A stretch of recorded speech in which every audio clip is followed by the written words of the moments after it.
Olá, meus caros amigos. No vídeo anterior eu acabei citando na live a questão da maçonaria, né? E aqui eu vou trazer para vocês um documento, na verdade é um livro do Dr. Boaventura Kloppenburg, que traz, na verdade, dentro do livro, vários documentos recolhidos da maçonaria em diversas partes do mundo, principalmente no final do século XIX e na primeira metade do século XX. Esses documentos foram obtidos de diversas maneiras, né? Sejam guerras aí que aconteceram e outros fatos que fizeram com que esses documentos viessem para as mãos de alguns estudiosos no assunto. Pretendemos fazer duas coisas. Primeiro é sustentar o argumento que ficou posto lá no outro vídeo, para que não se pense que se está fazendo uma calúnia gratuita à maçonaria. E também a segunda tentativa é esclarecer para aquelas pessoas que pensam que é possível ser cristão e ser maçom ao mesmo tempo, ou ainda que seja possível haver uma união, uma aceitação mútua entre a maçonaria e o cristianismo. Aqui, como o livro é escrito por um católico, foca-se principalmente na questão anticatólica da maçonaria. Mas, de fato, nós vamos ver ao longo da análise que se trata verdadeiramente de uma questão anticristã como um todo, e não só anticatólica. Vamos lá. Como o livro é extenso, obviamente não vai dar para analisar muita coisa aqui nesse vídeo. Até se o vídeo ficar longo, eu vou dividir em duas partes. Aqui nós vamos procurar algumas palavras-chave que eu achei curioso pesquisar sobre alguns assuntos. Então vamos dar aqui um Ctrl F, a palavra mulher aqui eu achei uma parte interessante. E aqui da boca dos próprios maçons você vai ouvir que o homem tem essa de querer ser secreto, saber de coisas que ninguém sabe e tal. E a maçonaria usa isso como um meio para atrair os seus sectários. Ó. Então aqui essas palavras que estão entre aspas são palavras dos maçons. Deixar cair certas palavras que provoquem em algum cidadão o desejo de ser filiado à loja mais próxima. Veja bem, então deixa vazar algumas coisinhas, deixa eu falar algumas coisas, para que crie esse interesse por uma coisa que é oculta. Essa vaidade dos citadinos ou do burguês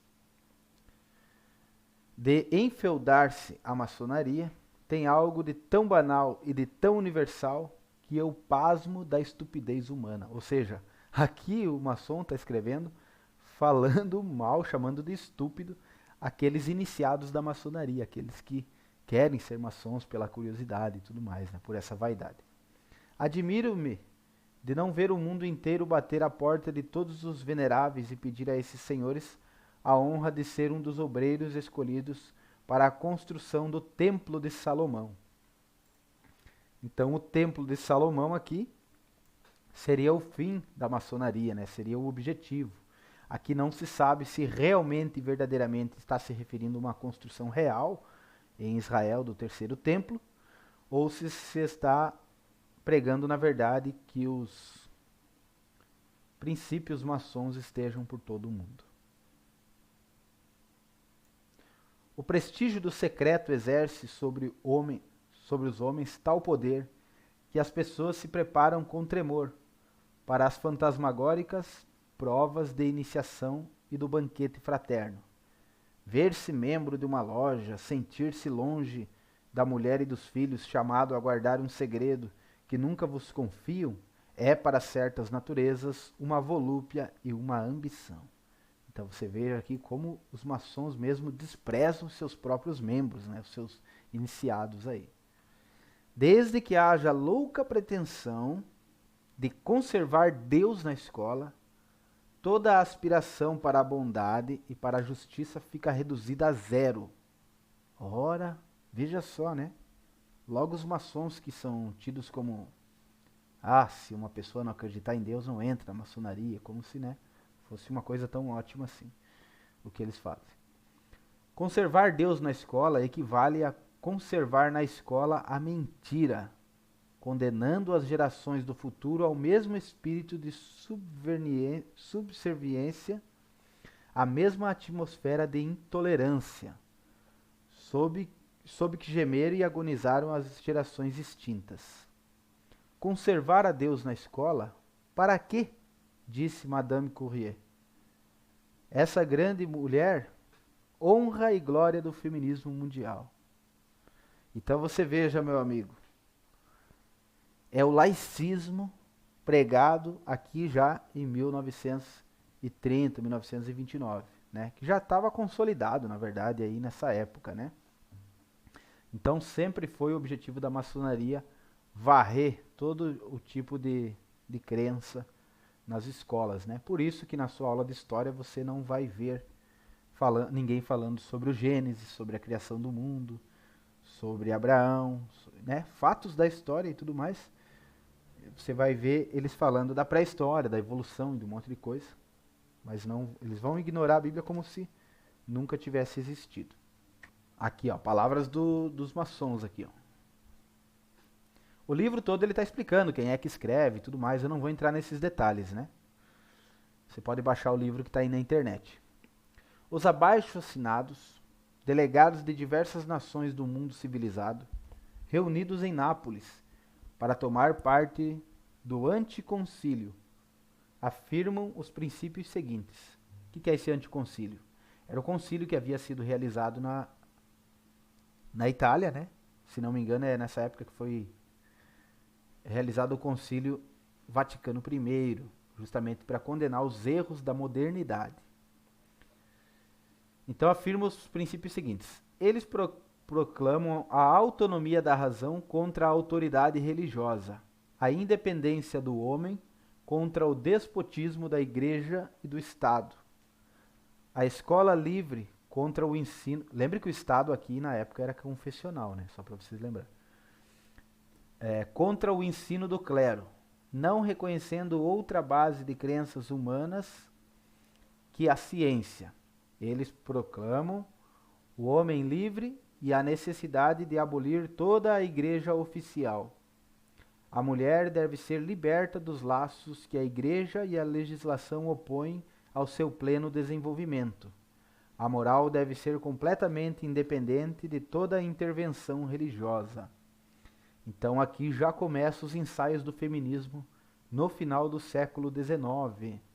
Para os maçons, a mulher era uma chave principal nesse combate à igreja, nesse combate ao cristianismo.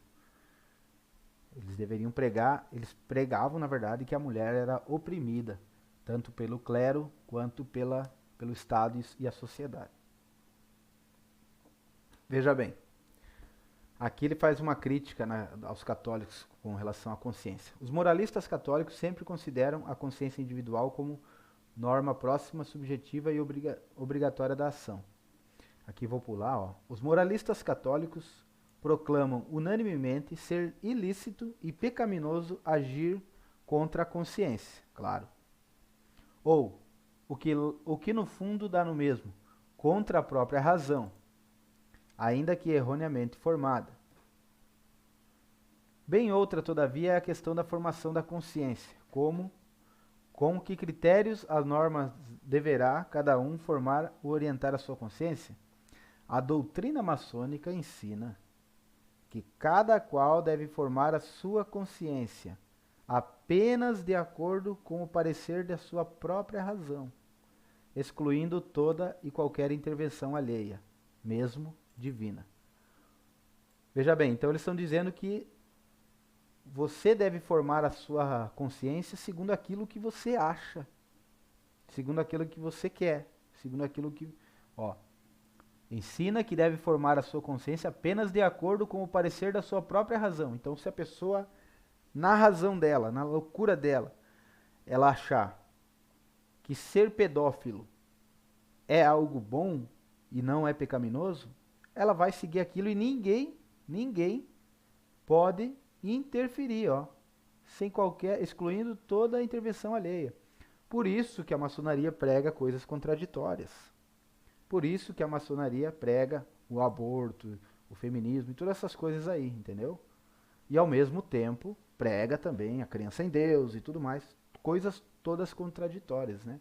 Porque para o maçom tem que haver uma liberdade absoluta e ninguém pode interferir nessa liberdade. Curioso que eles querem combater a igreja, né? Então, que liberdade eles estão dando para a igreja, né? Uma contradição.